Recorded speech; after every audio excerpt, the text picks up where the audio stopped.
Nilam Shinde, the young woman from Maharashtra's Satara district, is currently battling for her life in a hospital in California in the United States after she suffered critical injuries in a road accident. Her family is seeking the Indian and US government's help to get an American visa immediately. Their visa interview will take place shortly. European Union Commission President Ursula von der Leyen is in New Delhi on a two-day official visit aimed at bolstering cooperation between India and the EU across key sectors including AI, trade, defense and security. Donald Trump has vowed to begin digging for minerals in Ukraine after a historic minerals deal is signed between Washington and Kyiv today as Zelensky visits the White House. Meanwhile, Trump said he can't believe he called Zelensky a dictator.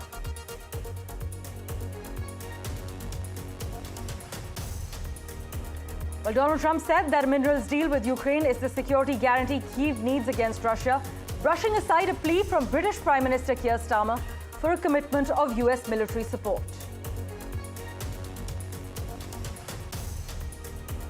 A rare 7-planet alignment with Mercury, Venus, Mars, Jupiter, Saturn, Uranus and Neptune, all visible in the night sky at the same time, will take place today.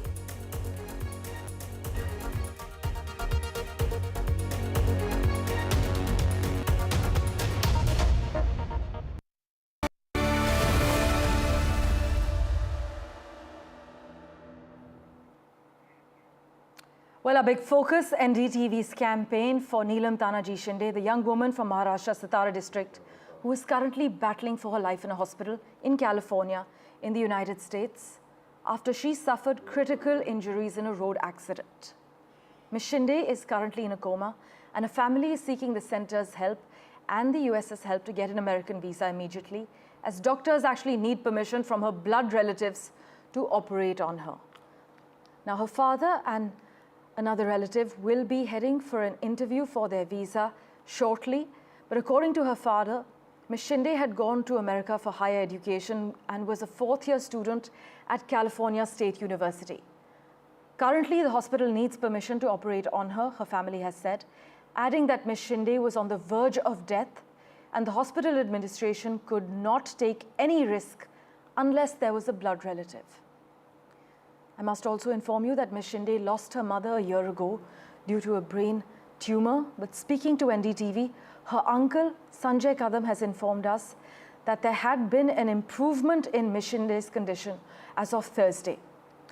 Her family had applied for a visa 48 hours after she was mowed down from behind by a four-wheeler on the 14th of February. But the application has been pending since. Ms. Shinde's uncle, Kadam Shinde, told NDTV that the earliest available date was showing up as next year, but now Ms. Shinde's father has confirmed an appointment at the US consulate in Mumbai for today.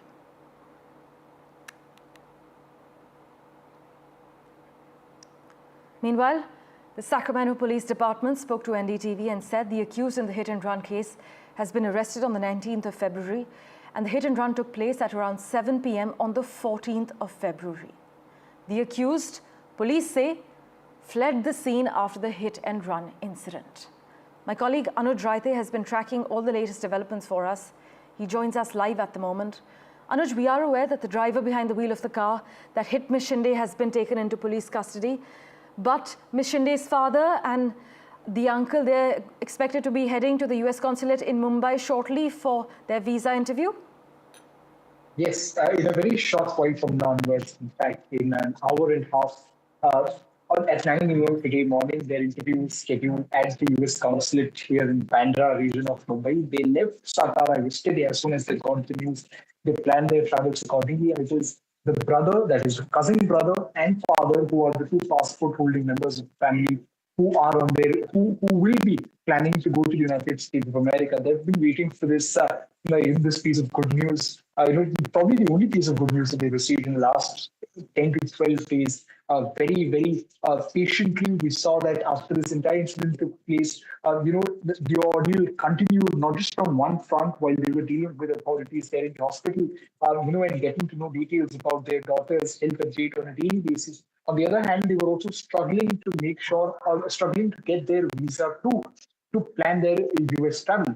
Now, there are friends and there are acquaintances in the United States of America. There's also a very strong Marathi and Indian diaspora there. However, it cannot come to use considering that the policy of the hospital doesn't allow anyone except for the blood relatives to be present there in the premises when Nilam Shinde is being treated upon. While the family did give the oral assents and the oral permissions to whatever emergency treatment was required on the 16th of February, but considering that she's in coma, she's fractured both her legs and one of her hands, and has severely injured her chest and her brain, the treatment, the procedure, is going to be long drawn, which would require the presence of the family there by next to the individual very, very closely. And that is the reason why the travel was so important. At the same time, one positive thing that we got to know yesterday was the fact that Nilam Shinde's cousin confirmed it to us that her health has been improving since last couple of days. And that's a very positive news, especially considering that her father and her cousin will be there. So one can expect the speedy recovery, to happen in the coming days, especially keeping in mind that the family will be planning to travel and stay there for as long as possible. But all eyes on the US consulate meeting that will be taking place today in a short while from now onwards, where hopefully the family will be getting through visa by the end of the day.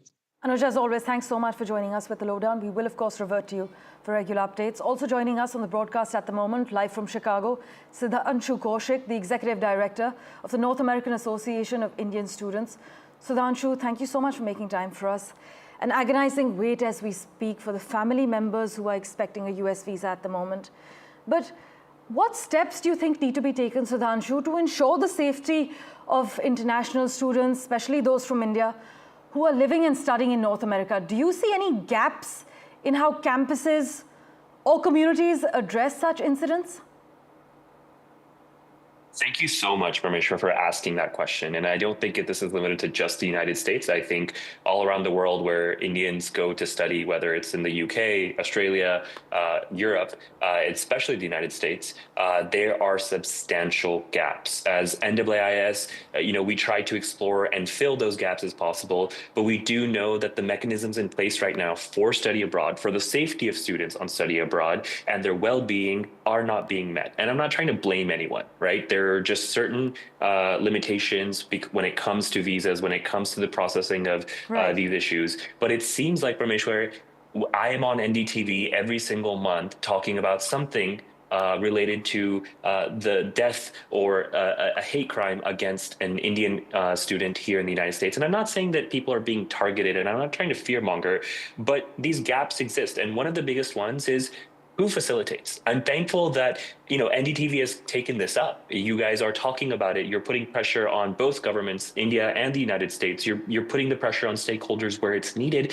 But can you do this every single time? Parmeshwar, literally we send 1.2 million Indian students every single year abroad in so many countries, out of which 300,000 or 3 lakh of sorts are here in the United States. This number in the next 2 to 3 years is expected to get to 500,000 or 5 lakh students. Now, out of those 5 lakh students, they are spread across everywhere.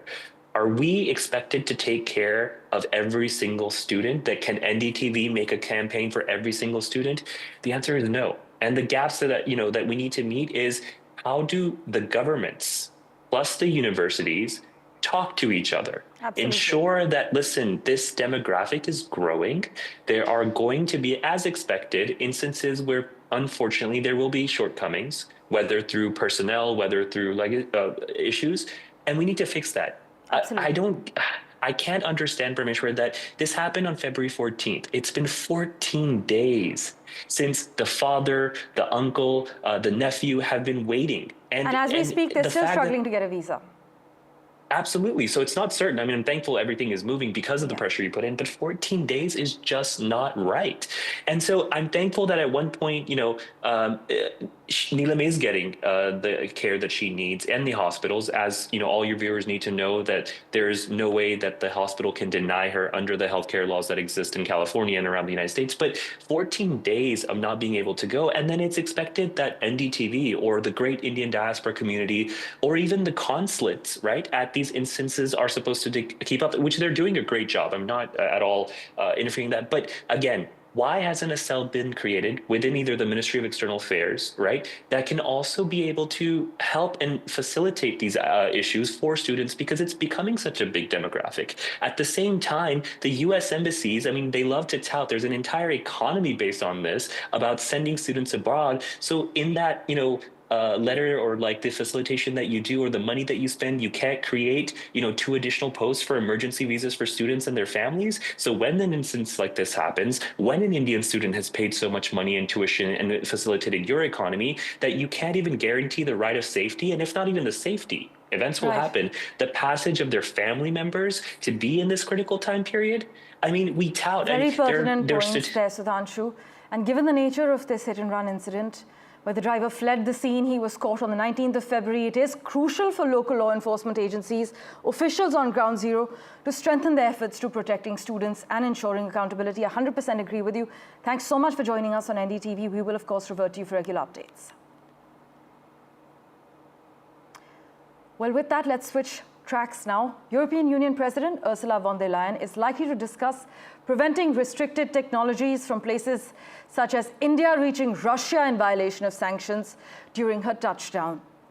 The talks in New Delhi, they have covered reducing high tariffs on cars. Sources say there's going to be talks on advancing the free trade agreement. This visit, though, marks the first ever trip of a high-level EU College of Commissioners, comprising 22 of the 27 EU commissioners to India. Notably, this is also the first collective overseas visit by the team since they assumed office back in December 2024. But with regard to defense and security, both sides are looking forward to boosting cooperation with specific focus on the Indo-Pacific region, is what our sources have briefed us. By the way, this visit is expected to further deepen India-EU collaboration in areas such as space, investment, digital technologies, semiconductors as well.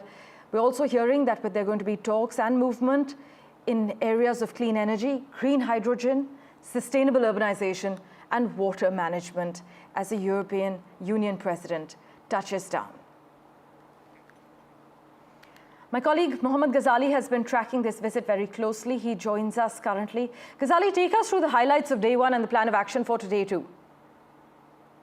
The EU Commission President will be meeting the Prime Minister today, and what we have heard so far is that the free trade agreement is one of the components of this entire visit, and we have seen that how, due to Donald Trump's tariff threat, which has taken everyone by surprise, country after country is issuing those threats, and the division or the difference of opinion on the issue of Ukraine-Russia war has somewhere left the European Union very concerned and very isolated. And that is why there could not have been a better time for the European Union to look for a reliable and diversifying its partnership.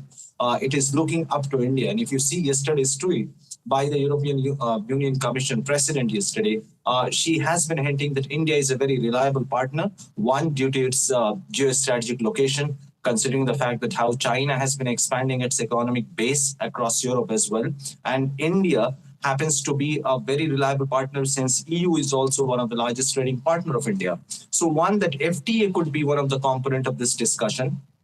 And EU is looking for diversifying its market in India as well. India is an open market, and EU is interested in many products here. Yes. So besides FTA, trade ties, trade and technology,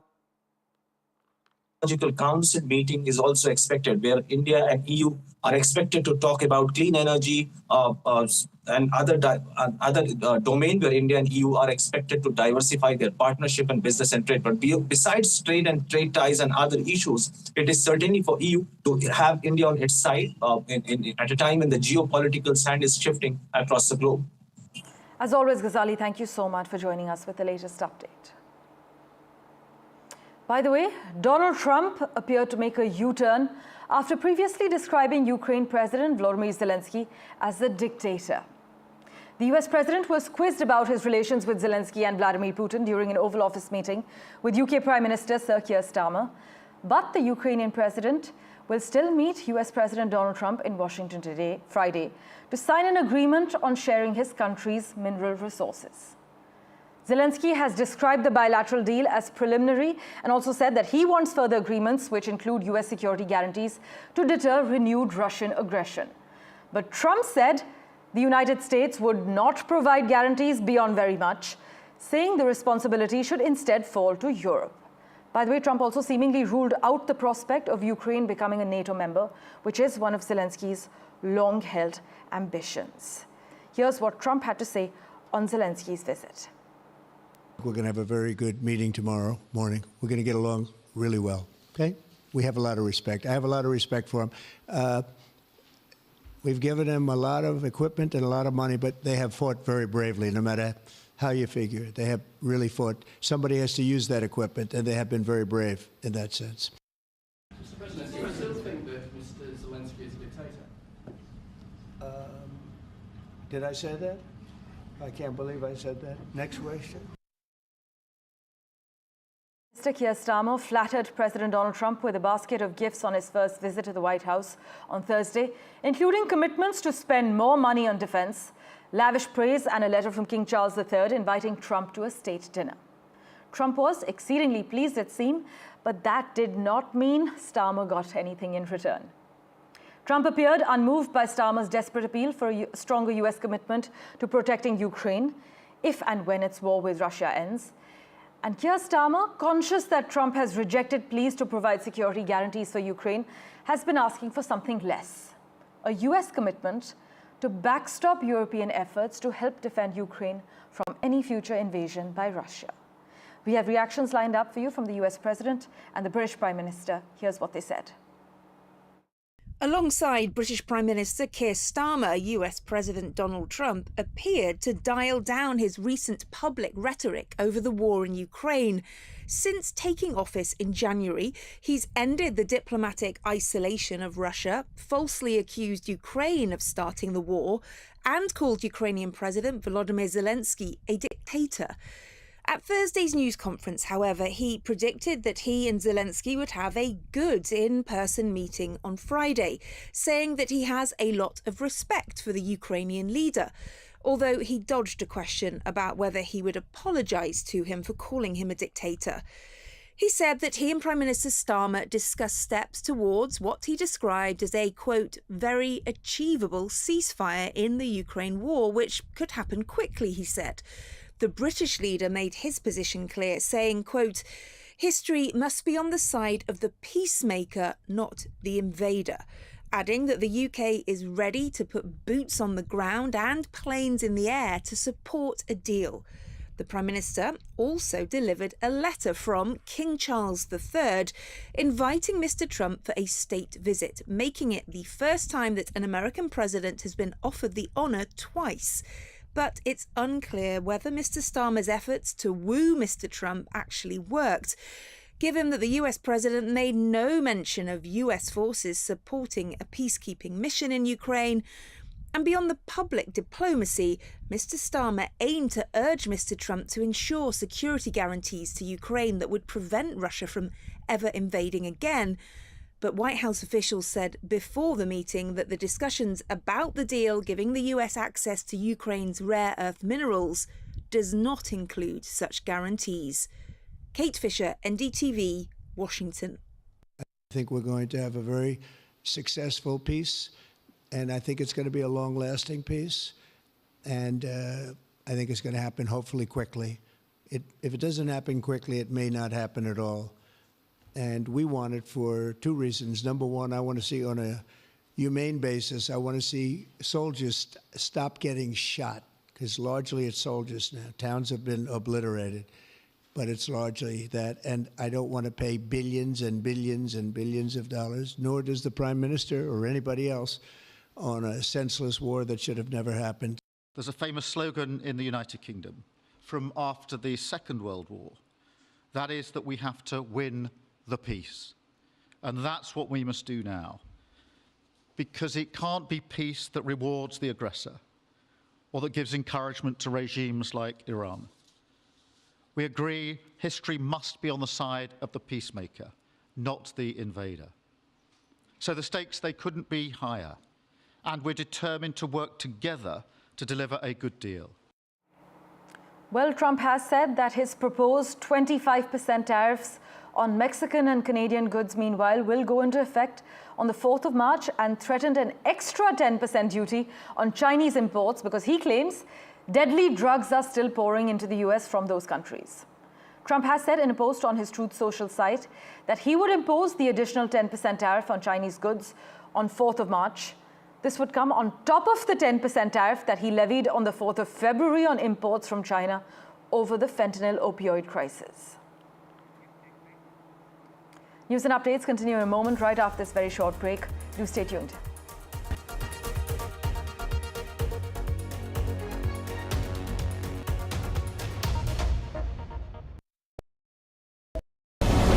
Very, very warm welcome to you all for this NDTV Profit Conclave, which is themed on Viksit Bharat. American president talks about making America great again, and when Prime Minister Modi talks about Viksit Bharat, in a way is talking about making India great again. India needs to diversify its sources of capital. Deployment of the grassroots level will be done by manufacturing. You can't truly become a developed nation unless we take every segment of the society in our economic development journey. This is also another element of blueprint for Viksit Bharat. The NDTV Profit Conclave 2025, the blueprint for Viksit Bharat, only on the NDTV network. In today's interconnected world, India's voice is more crucial than ever. When India speaks, the world listens. At NDTV World, we are that voice, bringing you intelligent and insightful news from India and beyond.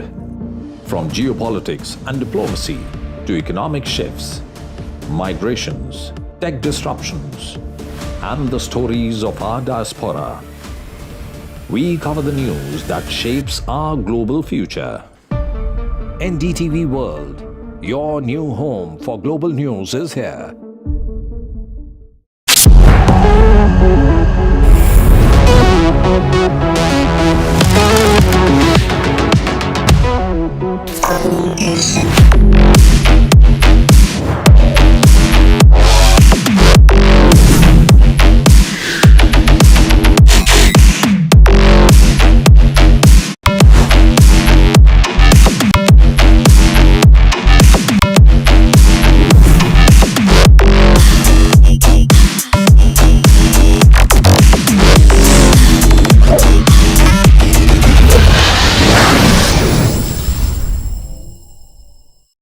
Right in the very beginning, that the institute had a very big impression and it forever left an indelible mark on what you are. What about teaching sometimes? If you tell me that I can teach you acting in 2 weeks, in 3 months, it doesn't happen. It's a lifetime of learning. People who have been part of your life, starting with your father, his influence on you. He was a leftist, a tall left leader, and then your marriage to Javed Akhtar. How have men influenced your life? In my house, I grew up with taking gender equality as a given. 70 साल पहले उन्होंने लिखी थी औरत उठ मेरी जान मेरे साथ ही चलना है तुझे, at a time when it was believed that women's place is in the home and the heart, looking after the children. And he said, no, you march along with me.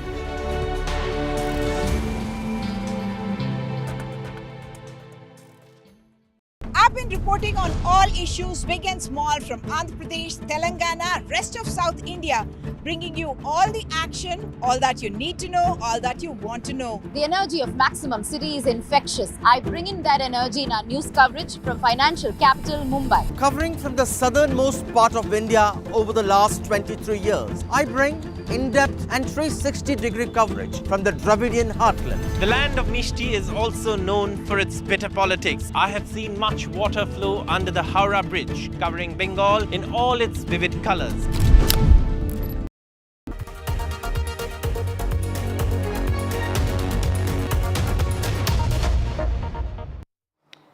Welcome back. Well, Israel's military has released its first official report on the failures that led to Hamas's deadly October 7th attack in 2023, which triggered the ongoing Gaza war. The report admits Israel's defense forces failed to protect civilians, underestimated Hamas intentions, and ignored warning signs for years.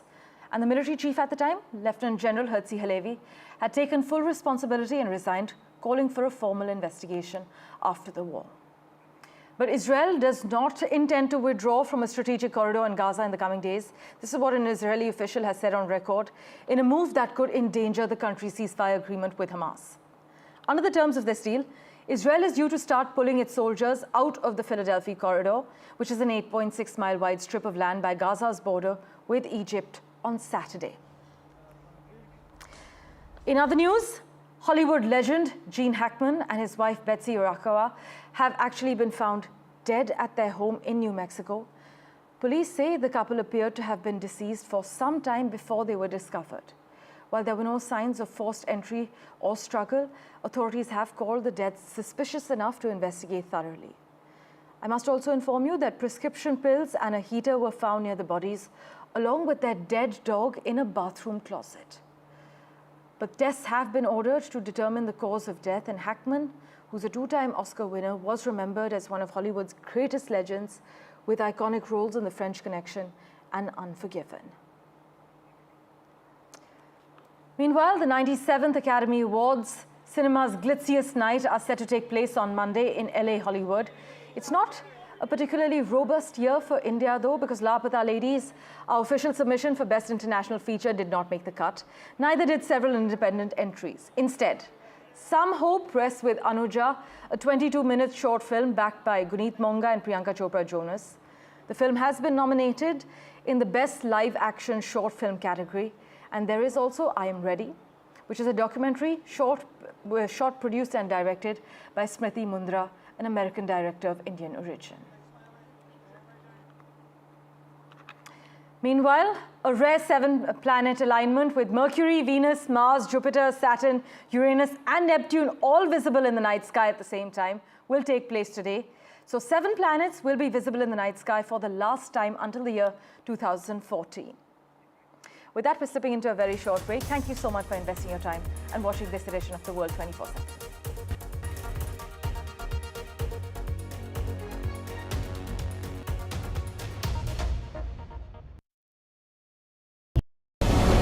Very, very warm welcome to you all for this NDTV Prophet Conclave, which is themed on Viksit Bharat. American president talks about making America great again, and when Prime Minister Modi talks about Viksit Bharat, in a way is talking about making India great again. India needs to diversify its sources of capital. Deployment of the grassroots level will be done by manufacturing. You can't truly become a developed nation unless we take every segment of the society in our economic development journey. This is also another element of blueprint for Viksit Bharat. The NDTV Prophet Conclave 2025, the blueprint for Viksit Bharat, only on the NDTV network. In today's interconnected world, India's voice is more crucial than ever. When India speaks, the world listens. At NDTV World, we are that voice, bringing you intelligent and insightful news from India and beyond. From geopolitics and diplomacy to economic shifts, migrations, tech disruptions, and the stories of our diaspora. We cover the news that shapes our global future. NDTV World, your new home for global news, is here.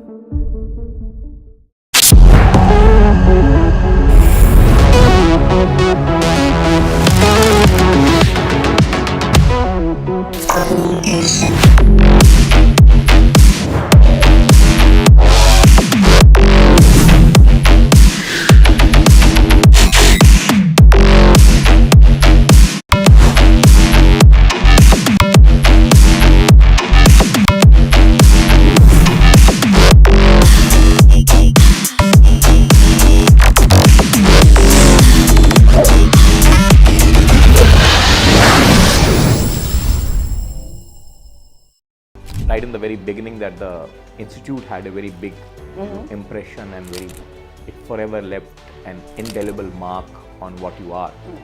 What about teaching sometimes? If you tell me that I can teach you acting in 2 weeks, in 3 months, it doesn't happen. It's a lifetime of learning. People who have been part of your life, starting with your father, his influence on you. He was a leftist, a tall left leader, and then your marriage to Javed Akhtar. How have men influenced your life? In my house, I grew up with taking gender equality as a given. 70 साल पहले उन्होंने लिखी थी औरत उठ मेरी जान मेरे साथ ही चलना है तुझे, at a time when it was believed that women's place is in the home and the heart, looking after the children. And he said, no, you march along with me.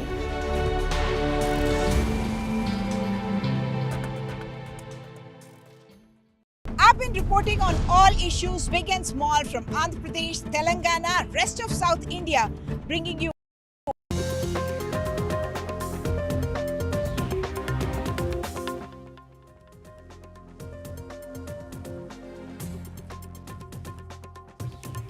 Hello and good morning. You're watching NDTV's Breakfast Show. I'm Radhika Ramaswamy coming to you from Mumbai. In fact, I am near the US consulate in Mumbai, where shortly parents of Nilam Shinde will be arriving for their emergency visa appointment. After weeks of struggle, they've secured this appointment, and finally they may be able to see their daughter who's battling for her life in the US.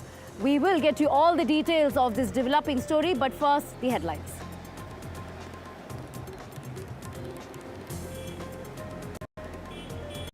Ray of hope for Nilam Shinde's family. Shortly, Nilam's family to reach the US consulate in Mumbai for their visa interview. The Indian student is in coma at a hospital, and the family had been struggling to get a visa interview. NDTV campaigned for family's cause.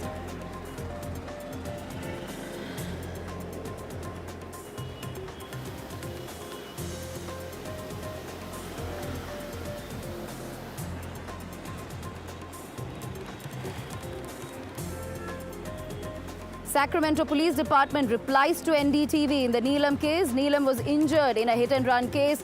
Cops tell NDTV the accused was arrested on 19th of February.